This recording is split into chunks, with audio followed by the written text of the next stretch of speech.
నమస్తే. Welcome to our channel. నేను సిరి. తెలంగాణలో బండి సంజయ్ గారి మాటలు మనం వింటూనే ఉంటాం. తను ఎలా మాట్లాడతారో ఏంటనేది అందరికీ తెలుసు. అయితే ఇప్పుడు ఆయన నోటి వెంట కొన్ని కీలక వ్యాఖ్యలైతే రావడం జరిగింది. తను అంటుంది ఏంటంటే రేవంత్ రెడ్డి గారు మన కేటీఆర్ గారిని అయితే జైలుకి పంపిస్తారు అని చెప్పేసి అయితే బండి సంజయ్ గారు అనడం జరిగింది. ఇంతకీ ఎందుకు అలాంటి వ్యాఖ్యలు చేశారు ఏంటి అనేది మనకు తెలియజేయడానికి మనతో పాటు ఉన్నారు TDP official spokesperson Uppalapati Srinivas Chowdary గారు. నమస్కారం సార్. సరే సార్, ఇప్పుడు చూస్తుంటే ఈ తెలంగాణ మాజీ మంత్రి కేటీఆర్ గారిని తెలంగాణ ముఖ్యమంత్రి రేవంత్ రెడ్డి గారు అయితే జైలుకి పంపిస్తారు అని చెప్పేసి బండి సంజయ్ గారి కీలక వ్యాఖ్యలు అయితే చేశారు బండి సంజయ్ గారు. సో దీన్ని అసలు మనం ఎలా చూడాలంటారు? ఎందుకు ఇలాంటి మాటలు మాట్లాడారంటారు అసలు? మొదట మీకు శ్రీ గారు అలాగే నమస్కారాలు. తెలంగాణ రాష్ట్రంలో ఈ మధ్య కాలంలో కొన్ని అనూహ్యమైన పరిణామాలకైతే టీఆర్ఎస్ గా ఉన్నటువంటి టీఆర్ఎస్ పార్టీ ఓడిపోవడం, చాలా తక్కువ స్థానాలకు పరిమితం కావడం, అనుకున్న దానికన్నా ఊపందుకున్న బీజేపీ పార్టీ మరికొన్ని స్థానాలు కైవసం చేసుకోవడం, కాంగ్రెస్ అనూహ్యంగా బలపడి అధికారం చేపట్టారు. ఎప్పుడైతే పూర్తి స్థాయిలో మేమే అధికారంలోకి వస్తామన్న టీఆర్ఎస్ పార్టీలు పడిపోయిన తర్వాత, తెలంగాణ ప్రభుత్వం యొక్క ఆధిపత్యం అనేది కాంగ్రెస్ వెళ్ళిన తర్వాత బీజేపీ సెకండ్ పొజిషన్ లోకి వెళ్ళింది. సో ఎన్డీఏ, ఇండియా రెండుగా రాష్ట్రం దేశవ్యాప్తంగా ఉన్నటువంటి పార్టీలుగా విడిపోయిన తర్వాత ఖచ్చితంగా అవతల పార్టీ వాడు రాజకీయం చేస్తారు. తెలంగాణలో మళ్ళీ పాగేయాలంటే కాంగ్రెస్ ఉండకూడదు, టీఆర్ఎస్ ఉండదు. అది బీజేపీ యొక్క ఎత్తుగడ. ఏ రాజకీయ పార్టీ అయినా ఏం చేస్తాయంటే తనకున్న శత్రువులు ఎవరు, మిత్రులు చిచ్చుకుంటారు. సో దేశవ్యాప్తంగా రెండు పకడ్బందీగా చీలిపోయినాయి. అంటే ఇండియా కూటమి, ఐఎన్డీ కమిటీ, ఐఎన్డీ కూటమి. సో ఎప్పుడైతే మారిపోయిన తర్వాత ఎవరు శత్రువులు ఎవరు మిత్రులు ఓపెన్ గా బయటకు వచ్చేసారు. ఇప్పుడు మళ్ళీ తెలంగాణ రాష్ట్రం పైన బీజేపీ అధికార జెండా ఎగరాయాలంటే target Revanth Reddy to BRS party. So BRS ఏముంది, ఎవరికి కవితను అడ్డం పెట్టుకొని, కవిత పరిస్థితి బాగాలేదు కాబట్టి మరి మిర్చి అవుతారా, బేరాలకు వెళ్తారా, లేదంటే అమ్యామ్యాలు పుచ్చుకుంటారా, ఏదో వాళ్ళకి ఐడియాకి అయితే వచ్చేసారు టీఆర్ఎస్ కు అధికార పార్టీ కేంద్ర ప్రభుత్వం. మరి మెచ్చేస్తారని వాళ్ళంటే కేటీఆర్ లేదని నేను అంటాను.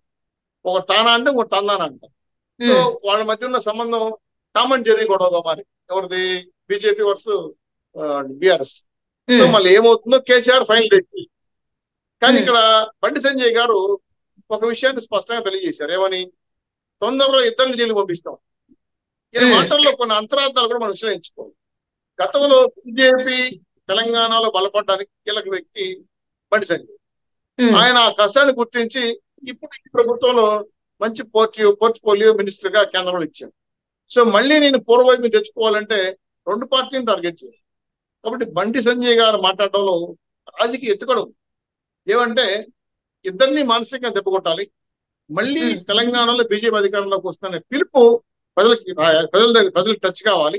తద్వారా ప్రజలు ఆలోచించాలి. 2029కి ఖచ్చితంగా 2028కి మళ్ళీ మార్పు రావడం కోసం ఇప్పటి నుంచి బీజం వేస్తున్నాడు బండి సంజయ్ గారు.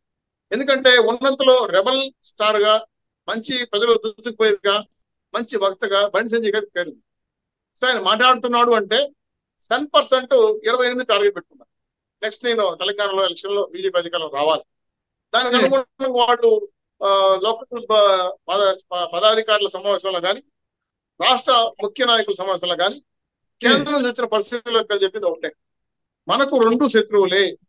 ఒక శత్రువు బలహీనపడిపోయినాడు, మన కాళ్ళ బేరానికి వస్తున్నాడు బీఆర్ఎస్ పార్టీ. సో దీంతో పెద్ద నష్టం లేదు. ఇంకా మిగిలింది Congress not only Telangana, India లెవెల్లో మనకు ఉండకూడదు. కాబట్టి ఇండియా లెవెల్లో కాంగ్రెస్ ఉంటే మనకి ఎప్పుడైనా ప్రమాదమే.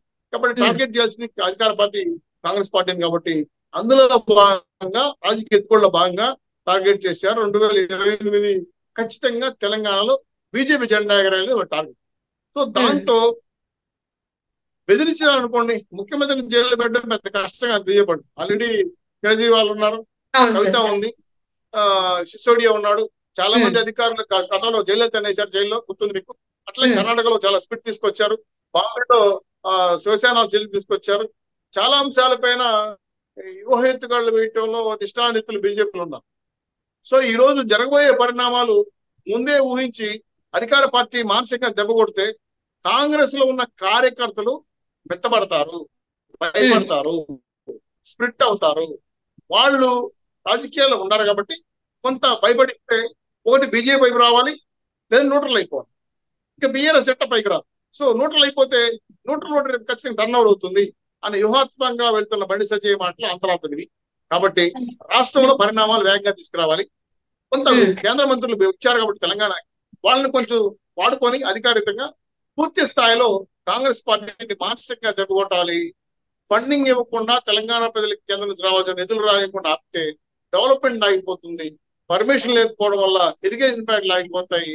టోటల్ గా కొంత డిస్టర్బ్ చేస్తే తెలంగాణలో రాష్ట్ర ప్రజలు ఆలోచించి బీజేపీ అధికారంలోకి వస్తే మనకి ఉండవు కదా అని 28న ఈ న్యూట్రల్ గా ఉన్న ప్రజలు, బీఆర్ఎస్ నుంచి బయటకు వచ్చిన ప్రజలు, అలాగే కాంగ్రెస్ లో భయపడిన వాళ్ళు ఈ ఓటింగ్ ప్యాటర్న్ పూర్తిగా బీజేపీ వైపు మారితే 100 సీట్లు కైవసం చేసుకోవాల్సిన ఆలోచనతో బండి సంజయ్ దూరదృష్టితో వేసిన ప్లాను. ఎప్పుడు కూడా బీజేపీ 2 ప్లాన్లు వేస్తారు. Plan A, plan B. ఒకటి long term plan, 2 short term plan. Long term plan లో భాగంగా బండి సంజయ్ గారు ఈ వ్యాఖ్యలు చేశారు. దీంట్లో పూర్తిగా రాజకీయ కనబడుతుంది, శత్రువులు దెబ్బతీయడానికి వేస్తున్న ఎత్తుగడలు కనబడుతున్నాయి. ఫ్యూచర్ లో అధికారం రావడం కోసం తెలంగాణలో బీజేపీ చేస్తున్న పెద్ద ప్లాన్ ఇది. దీంట్లో ఎవరు భయపడి, ఎవరు వెనక్కిపోయి, ఎవరు రాజీ కోసం చెప్పైనా ఈ ప్రకటన విడుదల తర్వాత కింది స్థాయి కార్యకర్తలు, క్షేత్రస్థాయి కార్యకర్తలు అదరగొనం పడింది. అమ్మో రేవంత్ రెడ్డి అరెస్ట్ అయితే మా పరిస్థితి, అమ్మో కేసీఆర్ వెళ్ళిపోతాయి, కేసీఆర్ కవిత జైలు అల్లుడు ఉంది కదంటే భయప్రాంతులు సృష్టించడం వల్ల పార్టీల యొక్క మనోభావాలే కాకుండా ఆత్మస్థైర్యాన్ని దెబ్బకొట్టచ్చు. ఇది ఒక వ్యూహం, అంతేగాని ఏమి లేదు. కాకపోతే రైట్. అంటే ఇక్కడ చూస్తున్నట్టయితే బీఆర్ఎస్ ని బీజేపీలో విలీనం చేస్తున్నట్టు మరి వార్తలు వస్తున్నాయి సార్. ఖచ్చితంగా విలీనం అయితే ఇంకా కేసీఆర్ గారు అయితే రెడీ అయిపోయారని చెప్పి కూడా మరి వార్తలు వస్తున్నాయి. ఇందులో వాస్తవం లేదంటారా సార్? ఎందుకంటే విలీనం అనేది ఇప్పుడు కంపల్సరీ వాళ్ళకు ఉన్న దారి విలీనం ఒకటే. బీఆర్ఎస్ ని బీజేపీలో విలీనం చేస్తేనే ఇప్పుడు మనుగడ ఉంటుందని చెప్పేసి ఆ నాయకులు నమ్ముతున్నట్టు మరి వార్తలు వస్తున్నాయి. ఇందులో వాస్తవం లేదంటారా? పుట్టినూరు వాళ్ళు తెలంగాణ ప్రజలు టీఆర్ఎస్ బీఆర్ఎస్ ని అంటే ఈ పార్టీని పూర్తిగా విస్మరించారు. అంటే కొన్ని రోజులు మర్చిపోతారు. ఎందుకంటే ఏదైతే ఆ భావోద్వేగాల మీద పార్టీ నిర్మించిన మన కేసీఆర్ గారు ఆ భావోద్వేగాలు పాతరేశాడు. ఎప్పుడైతే టీఆర్ఎస్ నుంచి బీఆర్ఎస్ గా మారిందో, సంఘ కాంచనగా మారిందో, ఆ నుంచి కష్టాలు టీఆర్ఎస్ స్టార్ట్ అయ్యి. సో ఇప్పుడు ఏంటంటే తెలంగాణ సెంటిమెంట్ ఉండింది టీఆర్ఎస్. ఇప్పుడు బీఆర్ఎస్ అంటే భారతదేశ పార్టీ, భారత రాష్ట్రపతి, రాష్ట్ర సమితి. కాబట్టి ఇటువంటి సిచ్యువేషన్ లో మాకు ఇంకా తెలంగాణ సెంటిమెంట్ బీఆర్ఎస్ దగ్గర ఉండదు. కాబట్టి ఇంకా బీఆర్ఎస్ పార్టీ ఉండినా ఓటే, ఊడినా ఓటే అని ప్రజల్లో మార్పు వచ్చింది. కాబట్టి ఇప్పుడు దీపూర్ణంగా నీళ్ళు సరిపెట్టుకోవాలి. కాబట్టి బీఆర్ఎస్ లో కలిపేస్తే ఒకటి కవిత బయటకు వస్తుంది, నేనేదో కేంద్రంలో పదవి తీసుకొని లేదా కొడుకు ఏదైనా పదవి ఇప్పించేసి కనీసం రాజకీయ ఉనికిని కాపాడుకోగలుగుతామన్న ఆలోచనతో బీఆర్ఎస్ వర్గాల్లో ఉంది. అయితే ఇప్పుడే చెప్తే కింది స్థాయి కార్యకర్తలు ఇప్పుడే పార్టీలు మారిపోయి పూర్తిగా నిర్వీర్య పరిస్థితి. కాబట్టి కేసీఆర్ ఆ ప్రయత్నాలు చేస్తా ఉంటే కేటీఆర్ లేదు అంటున్నాడు. ఒకరేమో నొప్పి అంటారు, ఒకరు లేదు గాయం లేదు బాగుందంటే ఒకరు అంటారు. కాబట్టి ఇది డబుల్ గేమ్ ఆడుతున్నటువంటి కేసీఆర్ కేటీఆర్ మధ్య ఉన్న రాజకీయాల్లో ఉన్న మార్పులే దీన్ని ప్రధానంగా కనబడుతుంది. నాకు తెలిసి నాకున్న సమాచారం ప్రకారం బీఆర్ఎస్ బీజేపీలో విలీనం అవుతుంది. ఖచ్చితంగా నాకు విలీనం అవుతే తప్ప వాళ్ళ పరిస్థితుల్లో మార్పు రాదు. ఎందుకంటే వాళ్ళు చేస్తున్న తప్పులు, పొరపాట్లు, జైలు శిక్షలు, ఎన్క్వైరీలు, అప్పుడు కేంద్ర మంత్రిగా ఉన్నటువంటి కార్మిక శాఖ మంత్రి కేసీఆర్ గారు చేసిన ఈసీఐ కుంభకోణాలు కూడా బయట వస్తున్నాయి. ఎందుకంటే విలీనం కాకపోతే ఇవన్నీ బయటకు వస్తే ఆయన కూడా జైలుకి వెళ్ళే పరిస్థితి. కాబట్టి పూర్తి స్థాయిలో సరెండర్ అవుతున్నారు బీఆర్ఎస్ పార్టీ బీజేపీ. కాబట్టి ఇది వ్యూహంలో భాగంగా జరుగుతుంది. సో బీఆర్ఎస్ వల్ల బీజేపీ ప్రమాదం లేదు. కాబట్టి టార్గెట్ రేవంత్ రెడ్డి కాబట్టి కాంగ్రెస్ పార్టీ. కాబట్టి వ్యూహం మారింది. ఖచ్చితంగా బీఆర్ఎస్ పార్టీ బీజేపీ కలబోతుంది. ఇందులో పైకి చెప్పే గాంభీర్య మాటలే తప్ప లోపల అన్ని ఈ మధ్య మా హరీష్ రావు గారు కానీ, వాళ్ళ పార్లమెంట్ అధ్యక్షుడు కానీ, అదేవిధంగా ఈ మధ్య కేటీఆర్ గారిని ఢిల్లీ పార్టీకి వెళ్ళి వచ్చారు. వెళ్ళి అన్ని ఆల్మోస్ట్ ఆల్ మాట్లాడేశారు. ఇంకా వాళ్ళకి ముహూర్తమే ఖరారు కావాల్సింది. తొందరలో ఈ 2 పార్టీలు కలిసిపోతాయనే విషయం చాలా స్పష్టంగా తెలుస్తుంది. Right sir. Right. Thank you so much sir. మీరు మాతో పాటు సున్కాలో వచ్చిన ధన్యవాదాలు.